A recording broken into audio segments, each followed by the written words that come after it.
You came to our school in first grade for career day to talk about acting. You were the first celebrity we met and got an autograph of. So it's really cool to see you again and see you still doing your thing and being a part of this thing. Yeah.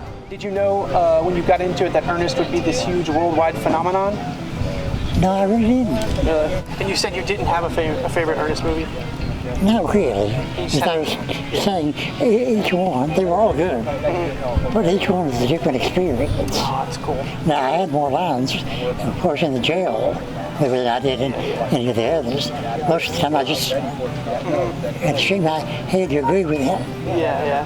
Well, that was I did or not. Yeah, that was one of the funniest parts was how you were a man of few words, but when you did talk, it was really a big deal. You're like, wow, Bobby's talking. I think in Ernest Scared Stupid, your line was plus tax. That was they decided that from the very beginning, the Chuck would do most of the talking, and I would just react to it. So that's what I tried to do. Most of the time, whatever he would say, I would just shake my head, yes. That's awesome. They gave me those lines in the jail movie. Freeze, punk, make your play. Yeah. You said the line. That is awesome. That was the line they always wanted to hear. Could you say the line again? Oh. For the fans. Freeze, punk, make your play. Say plus tax. Plus tax. We remember you did all those Mellow Yellow commercials. You had a lot of endorsements yourself. I was always a mad movie fan. The first time my brother took me when I was 7 or 8 years old. Wow. From then, not even until now. What's one of the first movies you remember going to see? I'm trying to remember. The first one he took me to, a Tom and Jerry cartoon. Oh, awesome. I have no idea what the film was. Yeah. Well, they used to show serial cartoons before every movie. Oh, so yes. Yeah. And then we hear you're like a big fanboy yourself, and got a lot of pictures of you with autographs and other famous people. What's one of your favorite memories of you and Jim Varney? I guess just sitting around when they weren't shooting. Anything that you wanted to talk about, he would be knowledgeable about. He had knowledge of everything. Wow. He informed me, which I took his word for, that there were 38,000 words in the New Testament. Wow. I wonder if he counted them all by himself. Did you get noticed a lot from the movies and the commercials and all that? I did. I don't mind it. People recognize me. Yeah. That's what it's all about, really. I started probably in the early 80s when Kayla and I started doing commercials. And then they wrote us into the... So they wrote you guys into the Ernest movies after you had already started doing commercials? Yeah, being a part of all the Ernest mania and the phenomena that it became, like how cool was that? Like how did that feel, like seeing how big it became while you were a part of it, Well, I was quite pleased by it. It never did bother me. What's it like being here today and seeing all these people? I've enjoyed being here today. This is my first time coming, but it was great. People recognize me. I get two reactions. One, they look like, sure, it's me. And sometimes, if they're bold enough, they'll come up and speak. And I don't mind that. It's second nature.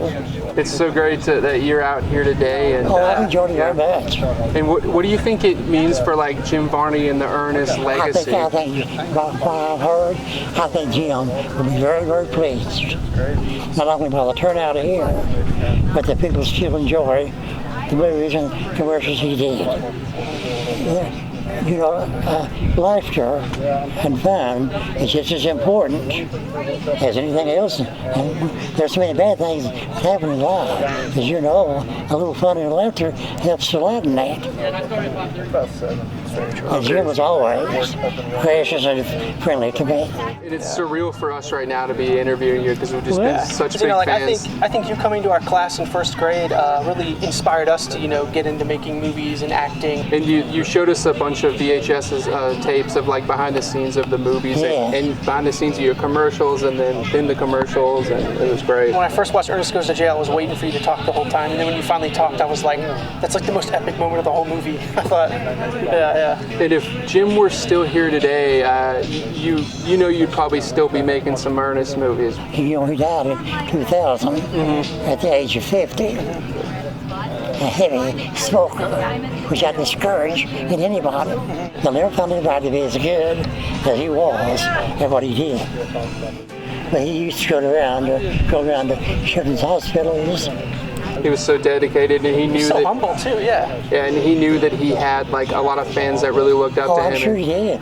Thank you for inspiring us and Well, thank you. inspiring so many Welcome. people, and thank you for doing all the great things you've done. Yeah. I've enjoyed very much. God has blessed me. I think I've had a great life. Seeing you do what you do, it gave us the kind of the gumption to do what we do, and we really appreciate that. Yeah, we'll never forget that career day. Appreciate everything so much.